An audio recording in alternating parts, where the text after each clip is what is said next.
Mag-iihaw ako ng lapis.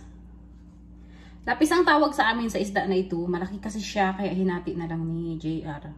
Naihaw na namin yung bandang ulo. Ito yung sa buntot. Lalagyan ko rin siya ng asin.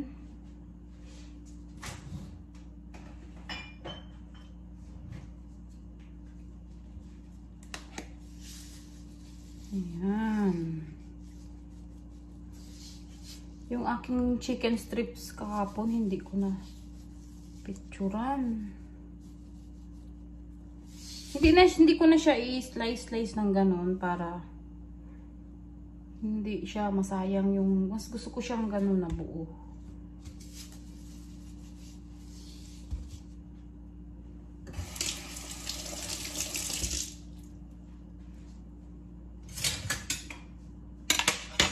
So let's go. Let's go.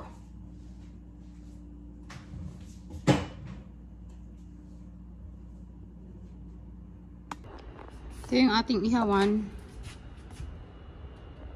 Ayan, hindi pa nalinis ni Katok. Oh, nag-ihaw siya kahapon ng manok.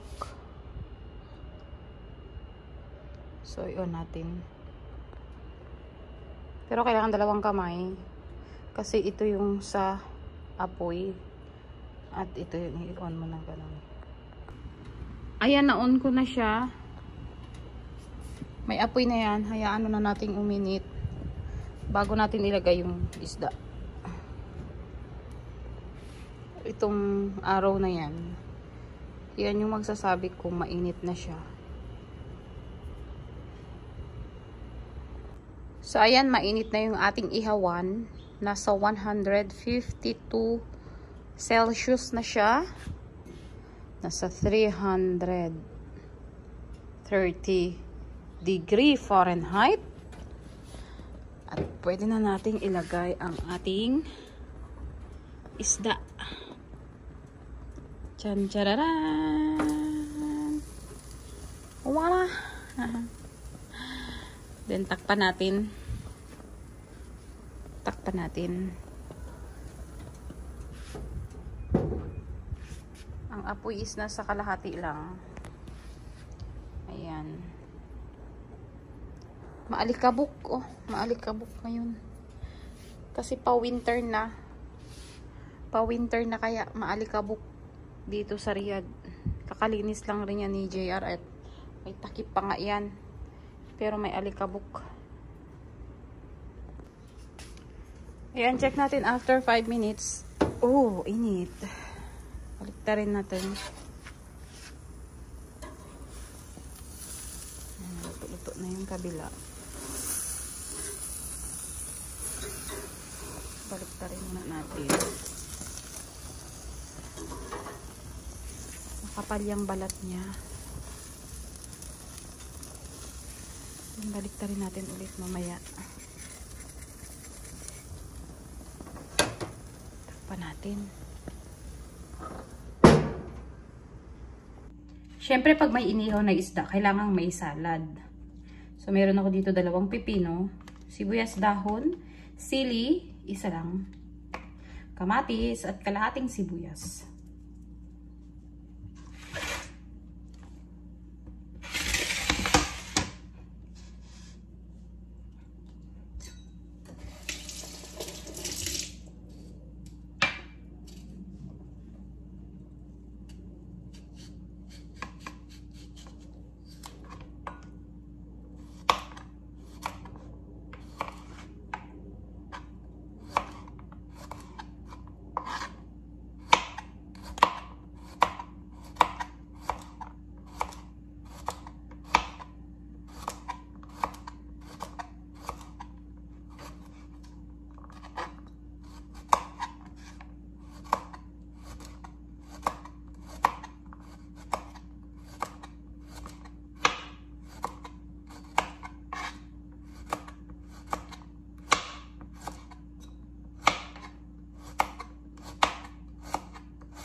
mapurol ng aking kutsilyo.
Anghang.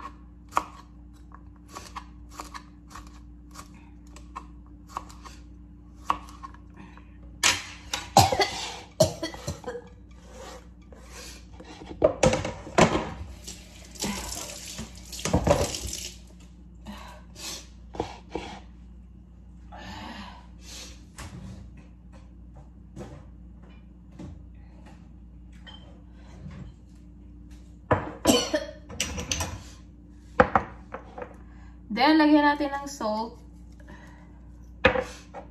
black pepper, apple cider vinegar,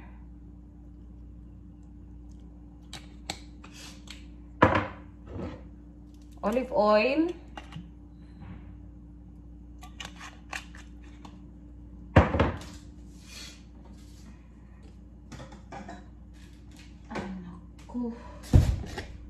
asukal. Walang asukal. Gusto ko may asukal. May asukal dito. Wala nang asukal.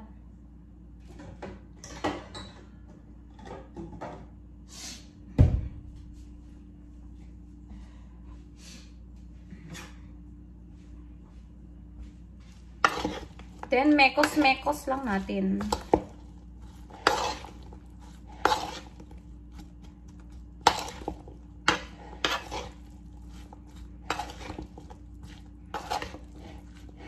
So, ayan na, ready na yung ating salad.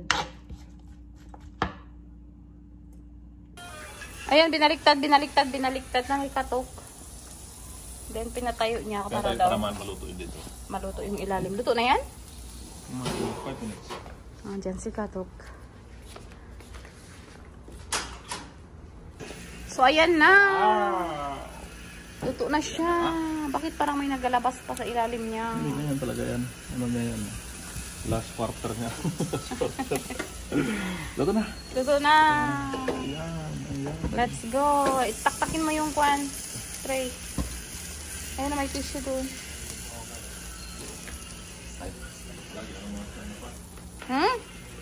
Tissue mo lang. Ayan na, luto na ang ating isda. Let's eat na. Medyo malamig na dito sa labas. Kasi pataglamig na, syempre. Okay, ayan na. Ayan. Wow. Dito kami kakain. Ayan na yung aming food. Ha? Supra. Wag na.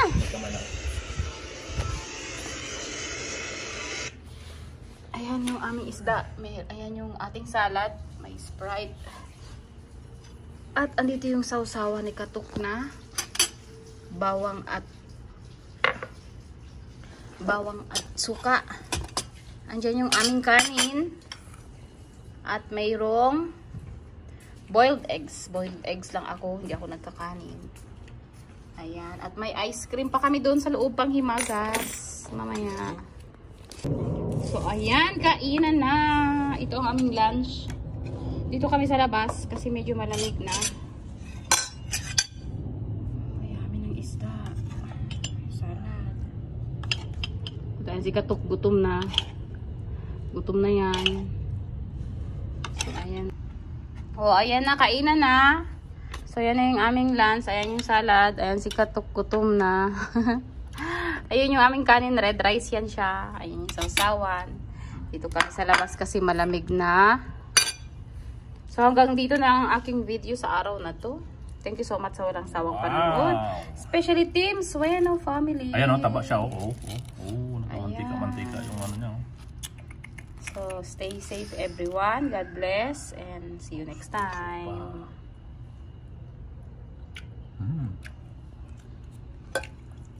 Yummy, yummy.